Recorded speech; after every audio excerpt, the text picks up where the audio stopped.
सनातन ज्ञान एपिसोड 2। इंसान सबसे ज्यादा दुखी कब होता है? कभी आपने सोचा है इंसान सबसे ज्यादा दुखी कब होता है? जब उसे दुख मिलता है?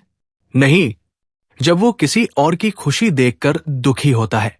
ये कहानी है एक साधु की, जो भगवान श्री कृष्ण से मिलने द्वारका पहुंचा, लेकिन उसके सवाल ने खुद भगवान को भी कुछ पल के लिए शांत कर दिया। एक बार एक साधु द्वारका आया। उसके चेहरे पर शांति थी, पर आंखों में सवाल। साधु, प्रभु, मैं संसार का त्याग कर चुका हूं, फिर भी ये मन क्यों अशांत रहता है? दुख क्यों पीछा नहीं छोड़ते? मैंने सब कुछ छोड़ा, फिर भी जलता क्यों हूं?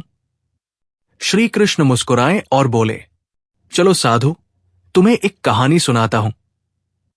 किसी गांव में एक आदमी था, बहुत मेहनती, पर उसकी किस्मत साथ नहीं देती थी। उसका पड़ोसी बहुत अमीर था। हर महीने नया बैल, नई हल, सोने की नथनी उसकी गायों में भी। वो मेहनती किसान रोज मंदिर जाकर भगवान से शिकायत करता, हे भगवान, मैं इतना मेहनत करता हूं, फिर भी मुझे क्यों नहीं मिलता वो सब? क्यों उसका भाग्य इतना अच्छा है? क्यों मेरी जिंदगी में केवल संघर्ष है?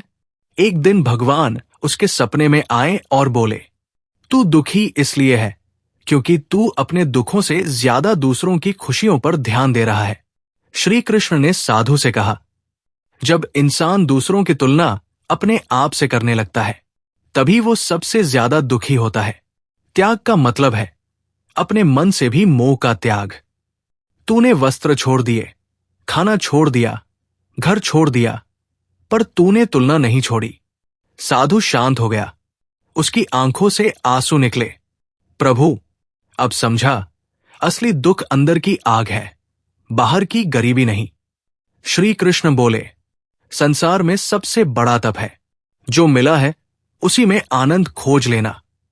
तुलना करोगे तो हमेशा कोई न कोई तुमसे आगे निकलेगा, पर संतोष करोगे तो हर कोई तुम्हारे पीछे लगेगा। दोस्तों, दुख बाहर से नहीं आता, वो हमारी सोच से पैदा होता है। अगर ये बात समझ ली तो जीवन सरल हो जाएगा। जय श्री कृष्ण। सनातन ज्ञान के अगले एपिसोड में फिर मिलेंगे।